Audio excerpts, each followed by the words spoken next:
Assalamualaikum қазақ елі YouTube көрермендері. Бүгінгі шығарылым жылқы сақауына байланысты болмақ. Жылқы сақауы дегеніміз не? Ол қайдан пайда болады? Ол жұқпалы ма, жұқпалы емес пе? Емдеуге бола ма, болмай ма? Сол жайлы қозғаймыз. Егер де сіз менің YouTube каналымды бірінші рет көріп атсаңыз, тіркеліп, лайк басып, өзіңіздің пікіріңізді жазсаңыз болады. Пікіріңізде келесі шығарылымда не шығару керек екенін маған айтып кетіңіз. Мен соны қолымнан келгенше көмектесуге, өзімде бар білімді сізге беруге тырысамын.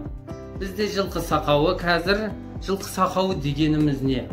Жылқыда шығатын ауру. Ол төске, құлақ шекеге және де омырауға, көбінесе мынау алқымға шығатын ісік. Яғни бұл ісік не ісік?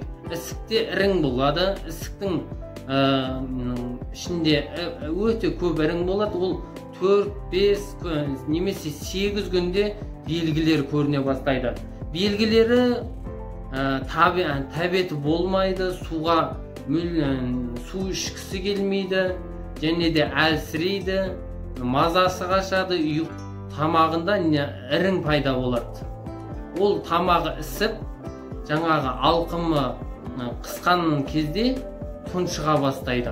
Мұрыннан шыр шығады, яғни іріңнің мұрын боғағып, мазасы қаша бастайды. Ол жағдайда не істеуге болады? Жылқыны жығып, жаңағы ісіктің орнын, бетін тілесізде йод құйып жіберсеңіз, бұл процесс тез арада жүзеге асатын болады. Бұл процесс деген қандай процессті айтып отырмын? Сондағы процесс сіздің жылқыңыз жаңағы ауруға ұшырап қалса, бұл ауру жұқпалы болып келеді. Егер де сол тай немесе жылқыңыз қорада тұрған болса, оның қасындағы жылқыларға да жұғатын болады.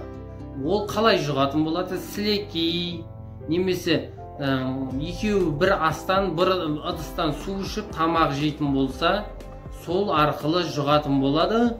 Осы жылқының ал емдеу шараларына келетін болсақ, йод 10 миллиграмда аласыз, жаңағы ісікке құясыздағын, оны күтесіз. Ал йод оны ерітіп, жаңағы ісікті өзінен өз жарылады. Сол кезде атыңыз жазыла бастайды. Тағы да бір жазыла бастайды. Малыңызға вакцина салғыңыз келсе, жылқыңызға Ақынтай деген вакцина бар. Бір несі 100 грамм болады. Бір жасқа дейінгі малдарға салудың қажет жоқ. Оған кеңес бермеймін. Бір жастан асқан жылқыларға салуға болады. Емдеу шаралары: пенициллин саласыз, пенициллинмен емдеуге болады. Оны тәулігіне 2 рет салу керек. Және де сульфалималит дейді, сондай препарат бар.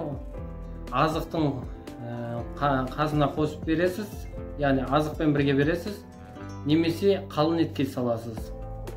Бұл мал әлсіреп қалуы мүмкін, өз-өзіне келе алмай жүруі мүмкін. Сол кезде не бар? Әлсіреуге қарсы әлдендіреді да, әлдендіру үшін салынады. Тамырдан 20 грамм салып жібересіз. Жылқыңыз асау әрі адамға бағынбайтын болса, жуастатын препарат бар. Ол 20 минутқа созылады. Жуасту процесі, яғни мензеңін қылып тастайды. Ксиленит деген препаратты салсаңыз болады. Бұл асаудың мінезін басады, және де өзіңіздің қалаған жұмысыңызды істей беруіңізге болады. Емдеу шараларын жасай бересіз осы арқылы. Жылқыны